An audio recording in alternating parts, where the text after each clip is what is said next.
Hello friends, welcome to Kalyani IS Academy. In the previous lecture, we were studying and understanding poverty, and in this lecture we will continue this topic. So let's start the topic with poverty. And at first we will study the poverty. So what is poverty? We have studied in the previous lecture, and now we will understand the reasons for the poverty. So there are many reasons which can be categorized in social reasons, in economic reasons, in geographical reasons, and cultural reasons, and political reasons. We will discuss these reasons one by one. At first, the social reasons, or we know the social causes for the poverty. The first is population growth rate. यहाँ पर हमको दो चीज़ें understand करनी है. पहली तो चीज़ हम यहाँ पर ये जानते हैं कि देखिए the natural resources, whether it is land resource और it is a water resource, we have scarcity of natural resources as compare to the population. तो जो जितने भी नेचुरल रिसोर्सेज हैं राइट, वो हमारे देश की जो जनसंख्या है उसके कंपैरिजन में क्या है, लैक, और there is scarcity of the natural resources in our country. And second thing is that the growth of the population, हमारे देश की जो जनसंख्या की वृद्धि दर है वो हमारे देश की इकोनॉमिक ग्रोथ रेट के कंपैरिजन में भी बहुत ही क्या है, अधिक है. कि मतलब हमारे देश में जो इकोनॉमिक ग्रोथ है उससे ज़्यादा पॉपुलेशन ग्रोथ हो रही है. इस वजह से भी there is a large population right. वो भी यहाँ पर जो है एक तो लार्ज पॉपुलेशन है और दूसरी चीज़ ये है कि जो ग्रोथ रेट है उसकी वजह से भी हमारे देश में पॉवर्टी बढ़ रही है. दूसरा हो जाएगा यहाँ पर health facilities. As you know that if there is a health facility which is available in a particular country, then definitely the population or the working population would be more than the dependent population, because the unhealthy population is dependent population. तो अगर कोई व्यक्ति बीमार है, if a particular person is sick or ill, then definitely he is unable to work. And second thing is that he is dependent on the second person for his expenditure. Therefore there should be a good health facility in a particular country. और अगर health facilities जितनी अच्छी होंगी, वहाँ की जो है working condition है और वहाँ पर जो वर्किंग क्लास है वो उतनी ज़्यादा होगी. And definitely the working class will take the advantage in our GDP. Third thing is that the social practices. हमारे देश में there are many social practices which are obstacle for the economic growth and which are increasing, which are the reason for the poverty. For an example, अगर हम देखें तो हमारे देश में जो कल्चरल प्रोग्राम्स होते हैं right, marriage, birthday etcetera etcetera, that program right, तो इतने ज़्यादा होते हैं कि the person whatever he earns he spends his all of the savings in performing these programs. और उससे क्या होता है कि इनसे व्यक्ति के पास में जो है वो सेविंग्स कम होती हैं. एंड अगर सेविंग्स कम होगी तो वो इन्वेस्टमेंट नहीं कर पाएगा. He does not start the his business. तो यहाँ पर जो है इस तरीके की कई क्या होती है, सोशल प्रैक्टिसेस होती हैं. और दूसरी चीज़, उसको जब कभी भी सडनली रिक्वायरमेंट होती है अमाउंट की, ही टेक द लोन. तो यहाँ पर जो सोशल प्रैक्टिसेस हैं वो भी पॉवर्टी के लिए रिस्पॉन्सिबल है.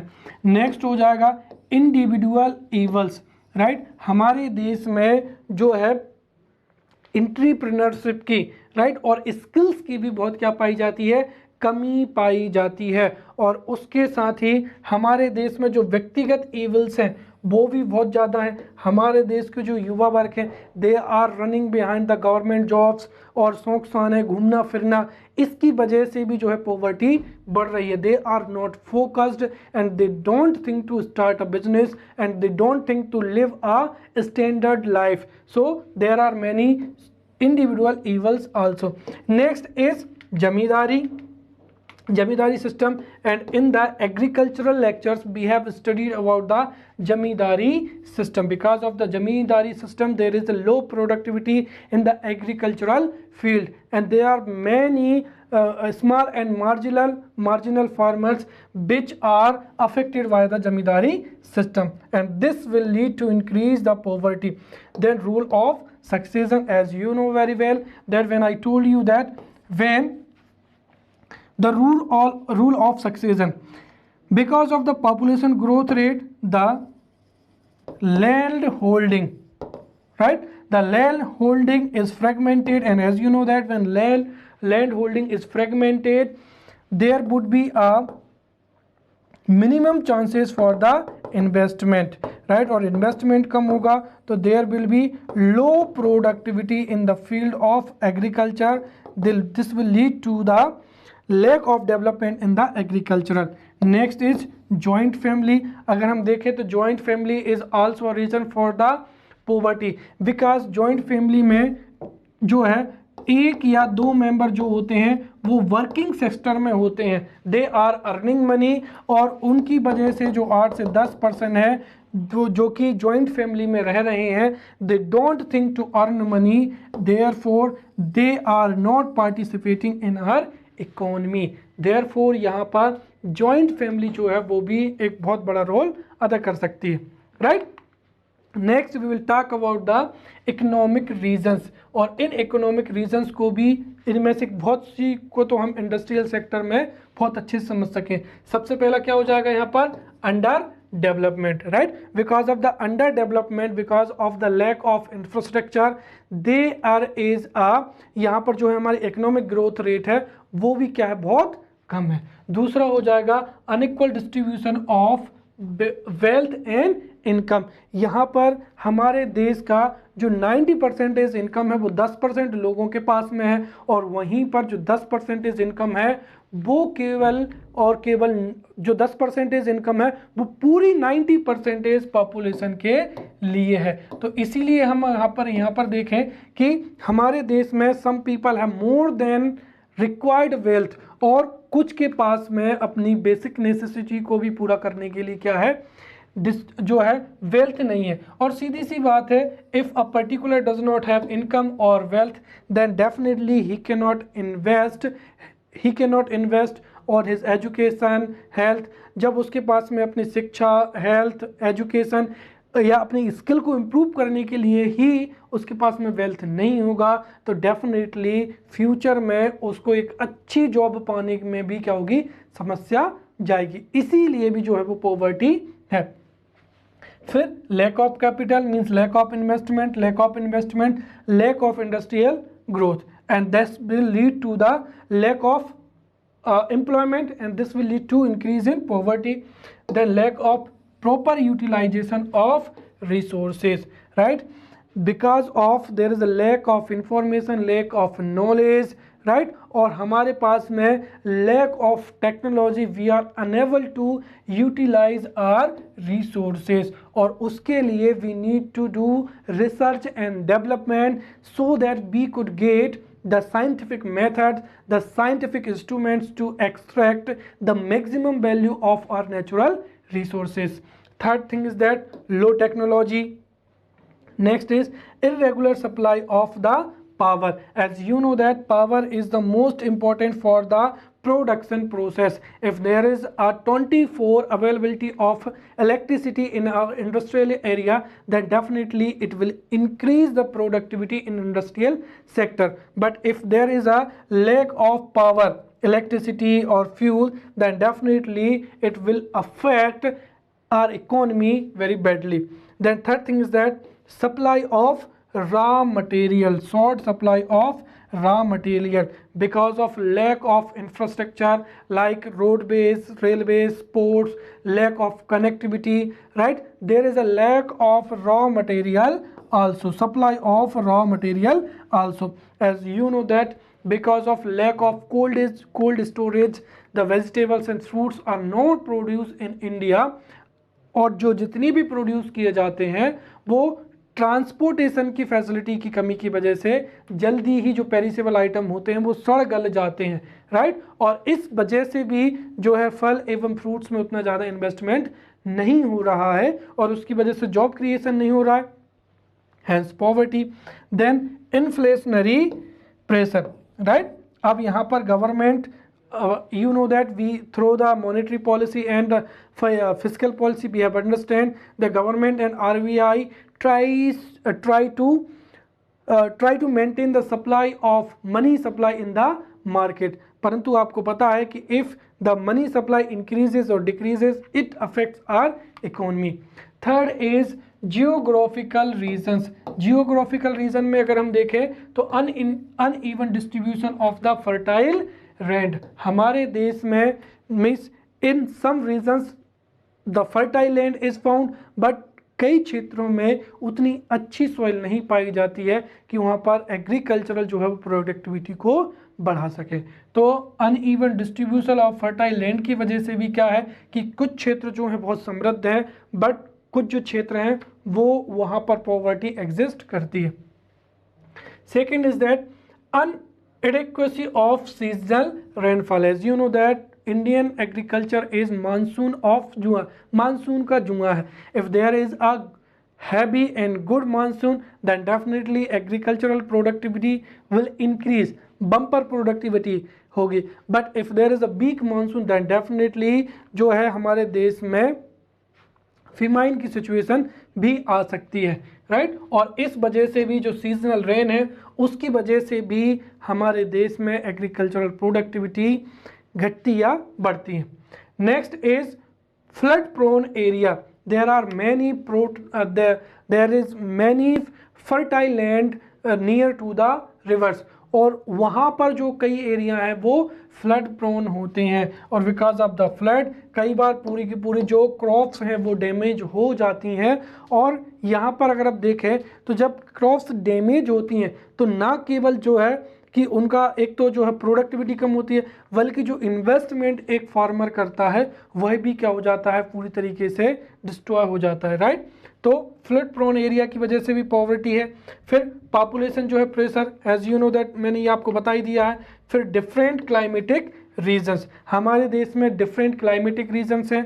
Therefore we should have a different strategy for the development in the agricultural field.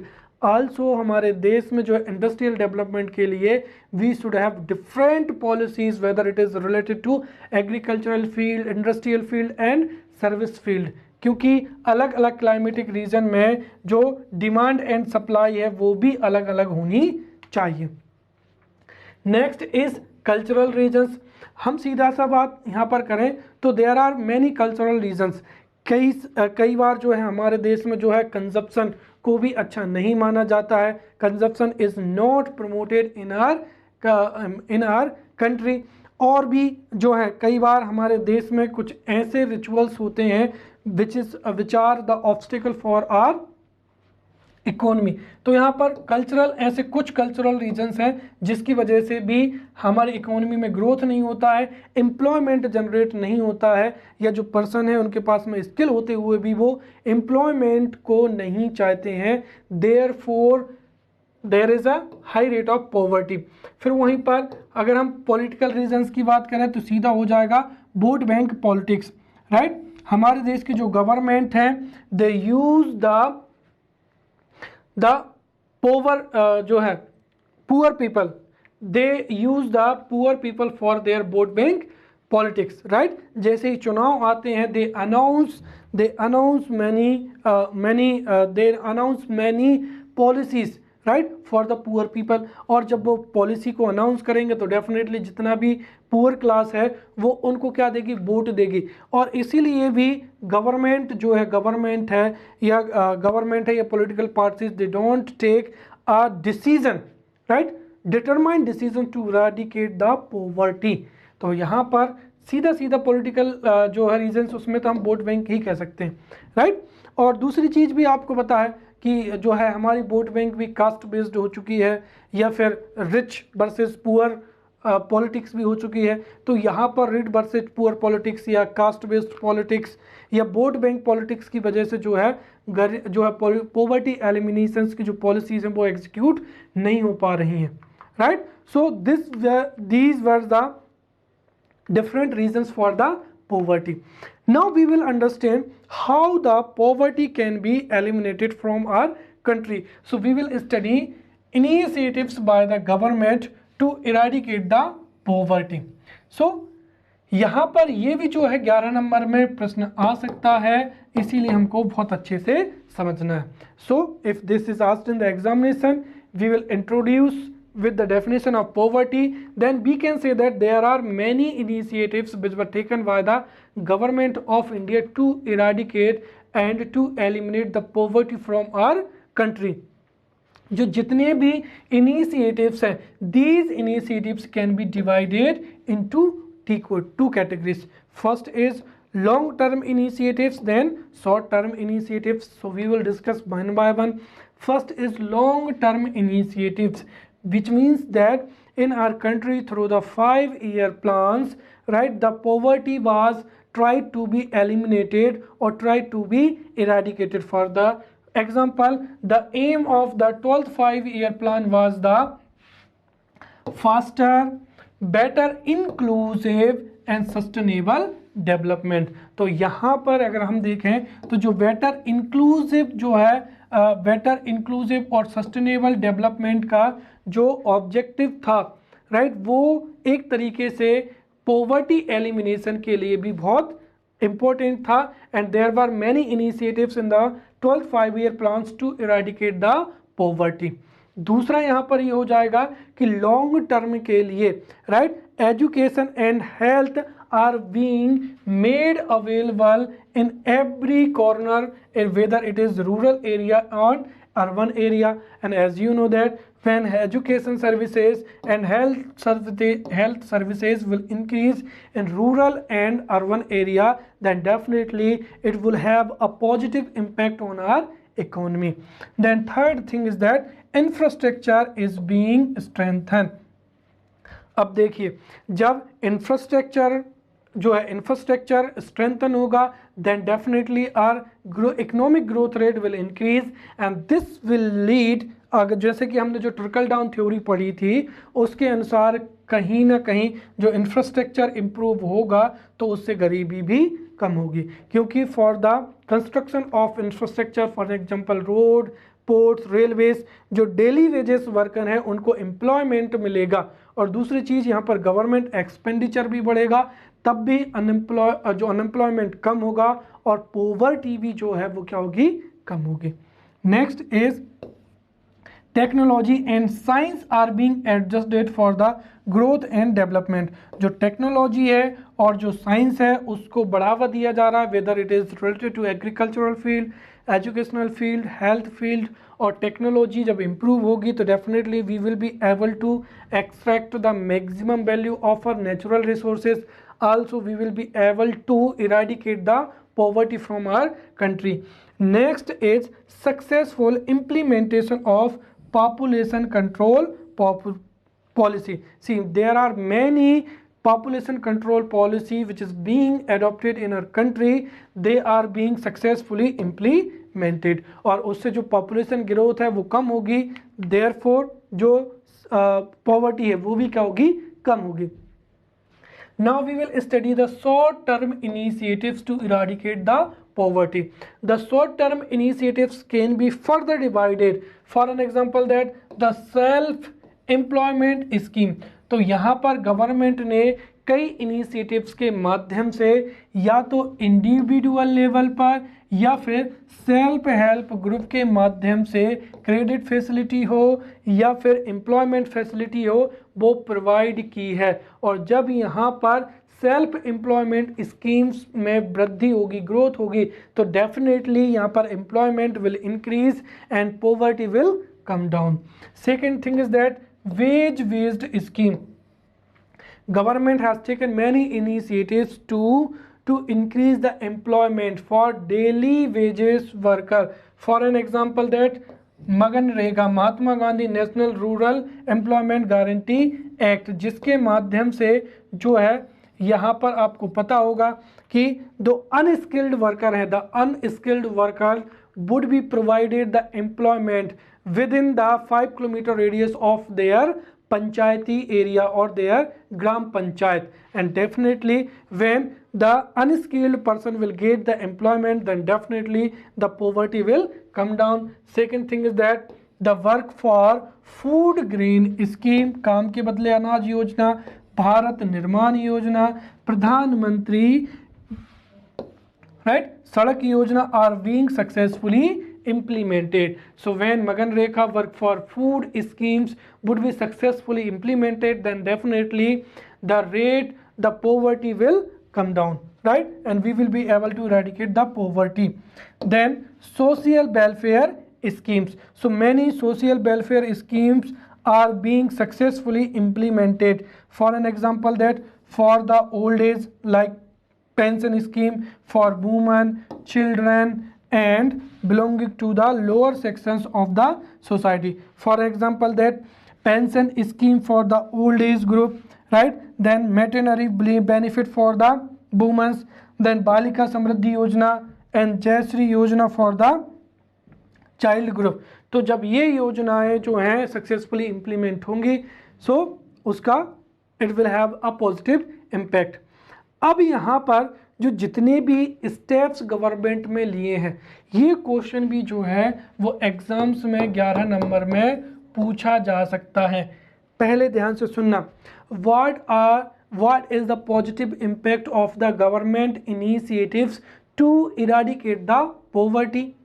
Either ये क्वेश्चन पूछा जा सकता है कि right the positive impact of the government initiatives to eradicate the poverty, और तीसरा ये प्रश्न पूछा जाता है कि right in favour for the initiatives for the government initiatives to eradicate poverty. तो उसमें फिर जो जितनी भी पॉलिसीज हैं, अब फेवर में हम तभी लिख पाएंगे ना जब we will be able to conclude our answer.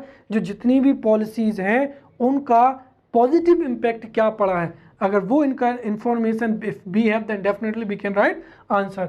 So यहाँ पर जो है सीधा हम पढ़ेंगे initiatives by the government to eradicate poverty and the facts in favour.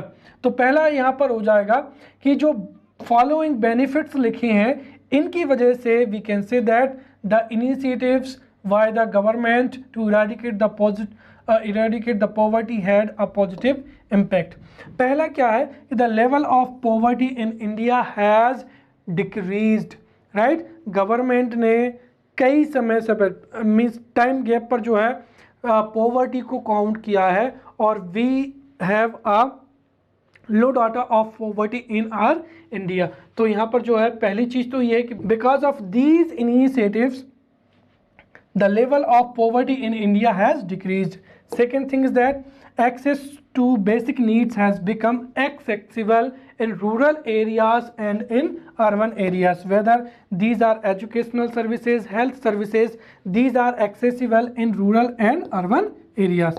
Third thing is that there has been a desirable improvement in the standards of education and health. और जितना भी हमें जो डिज़ायर था कि एजुकेशन लेवल या health इतना होना चाहिए उसमें इम्प्रूव हुआ है, and this will have a positive impact on our economy and this will help to eradicate the poverty.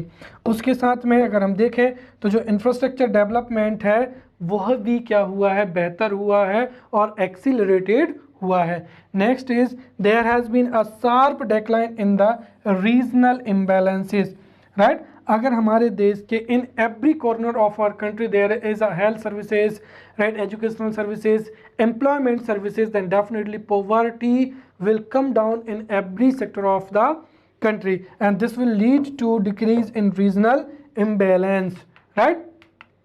अब अगर हम देखें यहाँ पर कि अगेंस्ट में कौन कौन से हम फैक्ट्स को दे सकते हैं, तो पहली चीज़ तो हम यही कह सकते हैं कि there are plethora of the plans. और जब कई योजनाएं होती हैं regarding the same topic, whether it is related to health, education, for the women जो है महिला सशक्तिकरण, तो कई योजनाओं की वजह से क्या होता है, कंफ्यूजन होता है. There is a confusion, right, mismanagement, therefore it had a negative impact for the eradication of the poverty.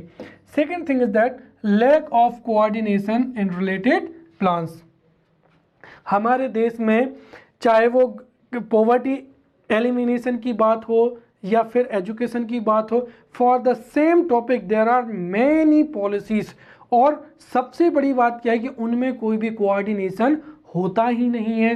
Coordination की वजह से कई बार एक समान प्रक्रिया के लिए, जैसे मैंने कहा कि भाई जो 5 प्रक्रिया हैं, 5 जो योजना है, तो 5 के लिए सेम जो है क्राइटेरिया होगा, फिर फॉर्म फिल किए जाएंगे, जो लार्ज स्टाफ है वो जितने भी बेनिफिशरी हैं उनको कंक्लूड करेंगे।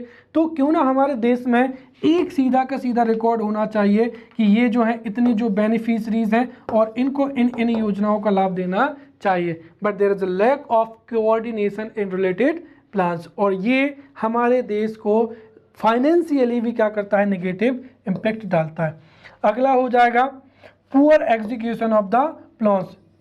This is true that there are many policies for eradication of poverty, increase the education, right, better implementation of health services, but उनका जो execution है वो क्या है, बहुत ही ज़्यादा poor है, because of the mismanagement, because of the corruption, right, and because of there is a lack of speciality, right, जो poor execution है वो हमारे देश में पुलिस का होता है, lack of accountability and accountability, right, ये एक ही बार आएगा यहाँ पर accountability.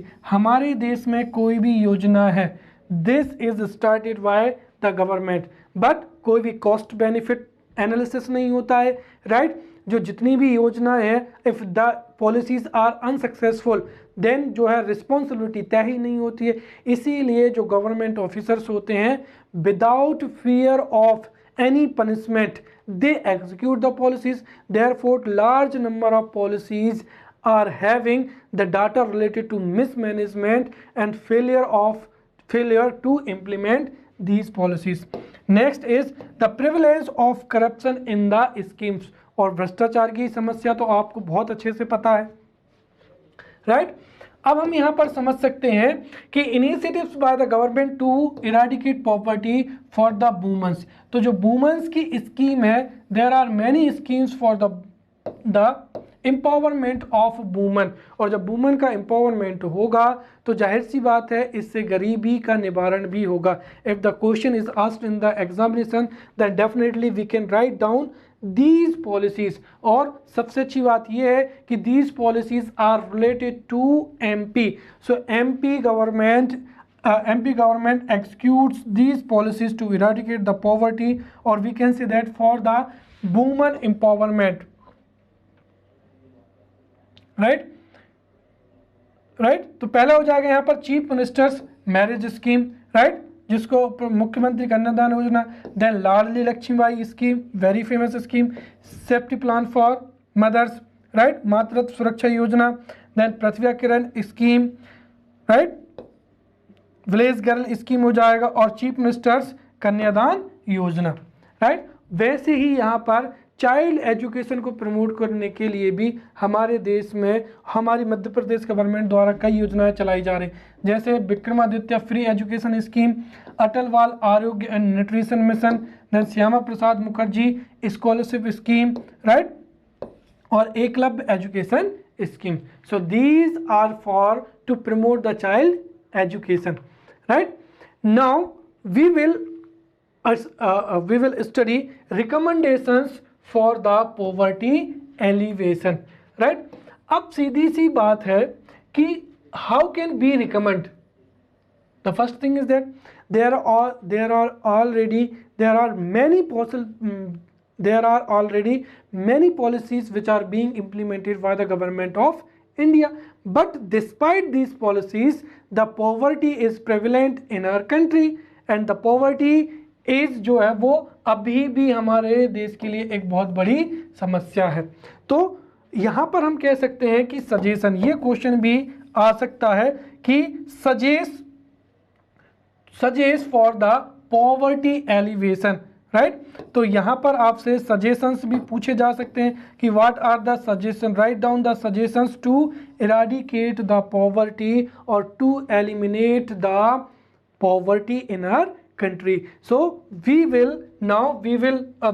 understand what are the recommendations or what are the suggestions for the elevation or to eradicate the poverty from our country. The first is increase employment generation. ये बहुत अच्छे से पता है कि when employment will increase, definitely the poverty will come down, or we will be able to eradicate poverty only when there is 100% employment in our country. अब ये तो हो गई पहली बात. अब इसके लिए हमें क्या सजेशन देना है? तो the first point is increase employment generation.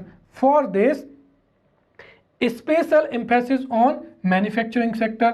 जो गवर्नमेंट है, government should emphasis on manufacturing sector. और जब मैन्युफैक्चरिंग सेक्टर में ग्रोथ होगी then definitely many person will get a job. Second thing is that promotion of construction sector. As you know that construction sector requires a huge amount of unskilled labor, right? और अगर यहाँ पर जो construction sector है उसमें growth होगी तो जो अनस्किल्ड लेबर है उसको भी, अनस्किल्ड लेबर है या फिर स्किल्ड लेबर है, टेक्नीशियन, इंजीनियर्स, सबको यहाँ पर क्या होगा? एम्प्लॉयमेंट मिलेगा. Therefore the construction related to schemes related to construction should be promoted. Then development of labour based services, और we can say that labour intensive, right, labor intensive services, right, whether it is related to industrial sector, right. और यहां पर जो है यहां पर अगर सीधी सी बात है, जो लेबर इंटेंसिव जो जितनी भी जॉब्स हैं अगर हम उनको एम्प्लॉय करते हैं तो फिर जाहिर सी बात है इससे एम्प्लॉयमेंट बढ़ेगा. तो इससे एम्प्लॉयमेंट बढ़ेगा और if the employment generation increases then definitely poverty decreases. और हम यहाँ पर एम्प्लॉयमेंट जनरेशन के लिए भी कुछ जो है सजेशन या कुछ रिकमेंडेशंस हम यहाँ पर दे सकते हैं. सबसे पहला तो यहाँ पर यही हो जाएगा कि जो बिजनेस ऑर्गेनाइजेशन है should be kept free from the government work और गवर्नमेंट प्रेशर और government policies, which means that ease of doing business should be promoted. जो पेपर वर्क है, राइट, गवर्नमेंट पॉलिसीज, जो गवर्नमेंट रूल्स हैं उनको follow करने के लिए जो पेपर वर्क है या फिर जो जितने भी रिस्टेंस हैं, ऑब्स्टिकल्स हैं, उनको कम करना चाहिए और ईज ऑफ डूइंग को बढ़ाना चाहिए. दूसरा हो जाएगा we should have a world class infrastructure. If we have a world class infrastructure then definitely our economy will promote the investment, और इन्वेस्टमेंट ज़्यादा होगा. This will lead to the development, this will lead to creation of many jobs. Third हो जाएगा यहाँ पर vocational education should be provided to the poor. और हमने ये भी बताया है कि no doubt the huge youth population is in India, but this youth population is not skilled. Therefore, the vocational education should be promoted so that our large amount of youth population or work population could be skilled. और skilled population हो जाएगी then definitely every individual can get a job and can benefit for the growth in our country. Right? Next is market distortions should be removed. तो आपको पता है कि जो demand and supply की फोर्सेस हैं वो इक्विलिब्रियम लेकर आती हैं, जो कि यहाँ पर नए नए जो है जॉब क्रिएशन के लिए, इंडस्ट्रियल डेवलपमेंट के लिए इम्पोर्टेंट रोल होता है. इसलिए जो जितने भी डिस्टॉर्शंस हैं जिसकी वजह से जो डिमांड एंड सप्लाई में जो भी ऑब्स्टिकल्स होते हैं that should be removed by the government. So this is the first point, right? Increase employment generation, right?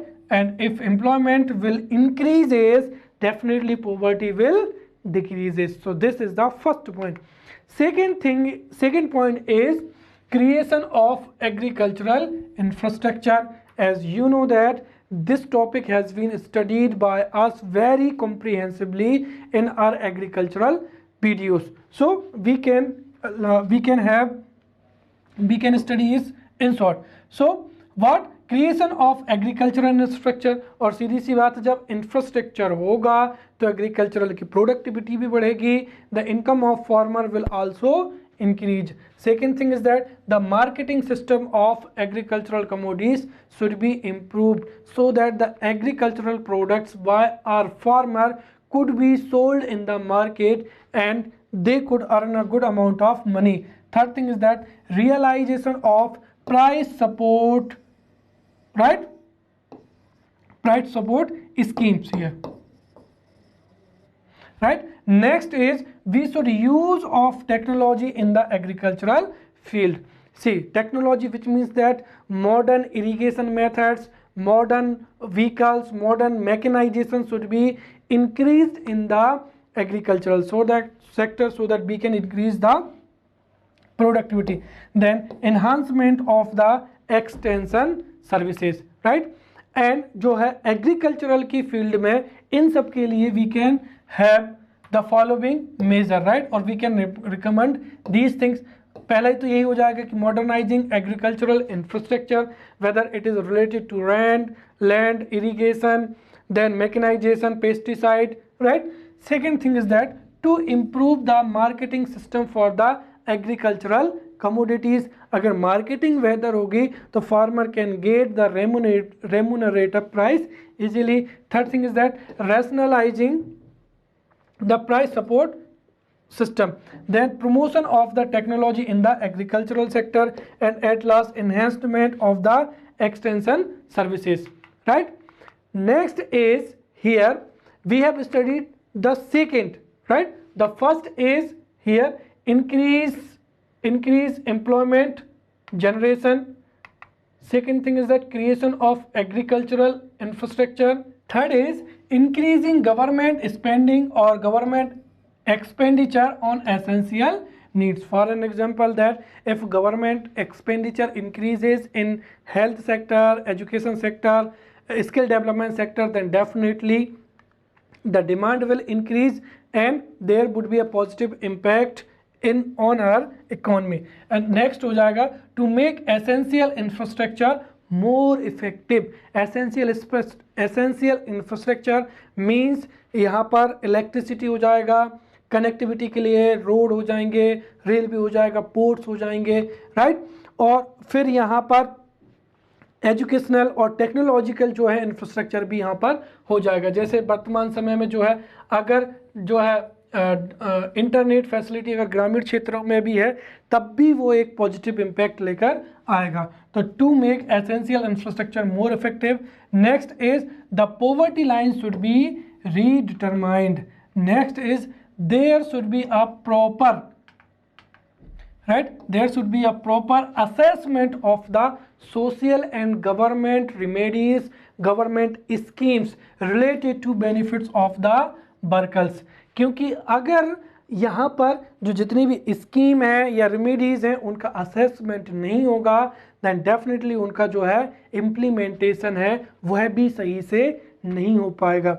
उसके साथ ही हमारे देश में there should be a more emphasized on panchayati raj institution, right, democratic decentralization and cooperative economy, right, should be given more emphasized, right. Next is the consolidation system. हमने यहाँ पर देखा था कृषि के क्षेत्र में land consolidation system, tenancy system and other land laws should be strictly implemented so that there could be a positive impact in agricultural field. The implementation of public distribution system should be done properly. अगर public distribution system जो है properly होगा तो एक और जो है जो farmers हैं उनको fair and remunerative price मतलब MSP पर जो भी crops बेच रहे हैं उनको भी फ़ायदा होगा. और दूसरी चीज़ if there is a lack of leakage corruption in PDS system then definitely जो फूड ग्रेन्स हैं वो बीपीएल कार्ड होल्डर्स तक पहुंच पाएंगे और इसकी वजह से पीडीएस की वजह से जो बीपीएल फैमिलीज हैं उनकी न्यूट्रिशन जो रिक्वायरमेंट है वो फुलफिल हो सकती है. Next the participation of private sector and social organization should be ensured in the schemes, right, which are being run by the government। जो जितनी भी स्कीम है अगर उनमें प्राइवेट सेक्टर की जो है एंट्री होगी तो definitely there should be effective management, effective skill implementation होगा, राइट। और सोशल ग्रुप है तो उनका सोशल ऑडिट भी बहुत अच्छे से हो पाएगा, राइट। तो ये थे हमने यहाँ पर रिकमेंडेशंस और सजेशंस फॉर द एलिवेशन और to eradicate the poverty.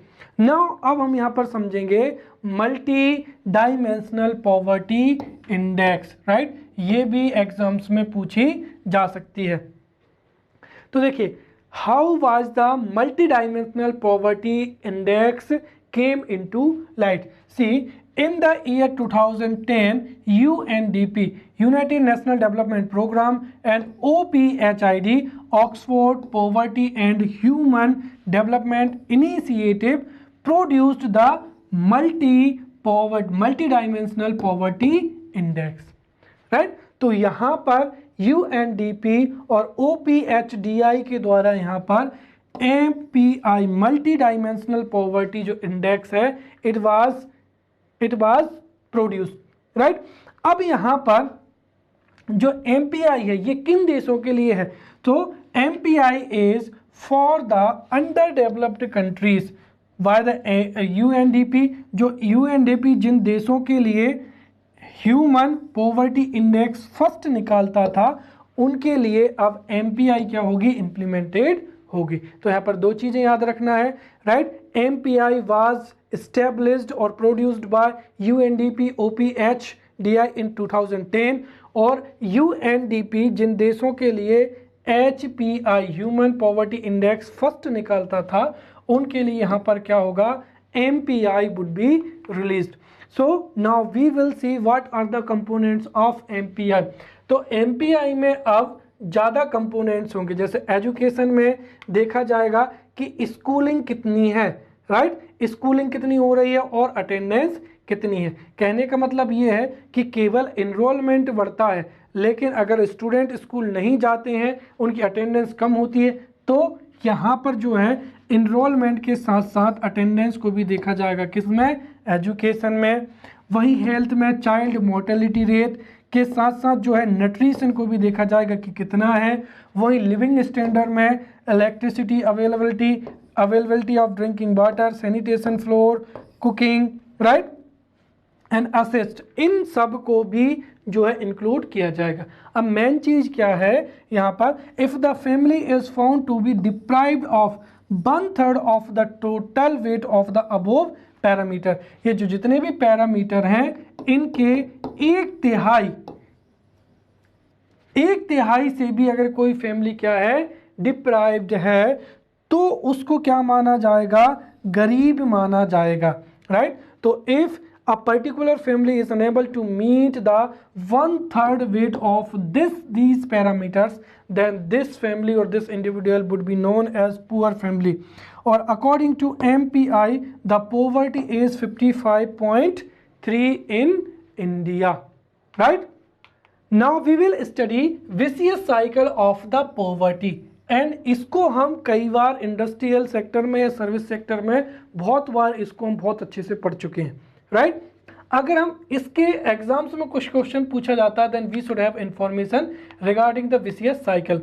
Actually professor Ragnar Nurkse has written in his book problems of capital formation in under developed countries that in under developed countries में एक circular constellation of powers पाया जाता है। कुल मिलाकर कि जो अंडर डेवलप्ड कंट्रीज होती हैं उनमें डिसीजन मेकिंग बॉडी या गवर्नमेंट या पावर का कुछ ऐसा कॉन्स्टिलेशन होता है कि वहाँ पर जो उनका इंटरेक्शन या उनका जो रिएक्टिंग होता है ईच अदर, इसकी वजह से एक पुअर कंट्री हमेशा क्या रहती है, पुअर ही रहती है, right. So as a result a poor country always remains a poor because of the decisions, because of the policies or because of the uses of power in a particular country। ये जो poor country है वो हमेशा ही क्या रहती है, गरीब रहती है। और इसको समझना बहुत ही क्या है, आसान है। देखिए अगर हम अंडर डेवलप्ड कंट्रीज की बात करें, so under country there is a lack of resources, natural resources, right, और पॉपुलेशन रिसोर्सेज और technical resources. There is a lack of resources in under developed countries. अब अगर there is a lack of resources, तो उससे क्या होगा कि उससे किसी भी व्यक्ति की जो प्रोडक्टिविटी है वो क्या होगी, कम होगी, राइट. अब आपको पता है कि अगर प्रोडक्टिविटी कम होगी तो उसकी जो रियल इनकम है वह भी क्या होगी, कम होगी. रियल इनकम कम होने की वजह से सेविंग में क्या होंगी, कम होंगी. और सेविंग अगर कम होगी तो उससे जो है इन्वेस्टमेंट है वह भी क्या होगा, कम होगा. जब सेविंग और इन्वेस्टमेंट कम होगा तो जो डिमांड है वो भी क्या होगी, कम होगी.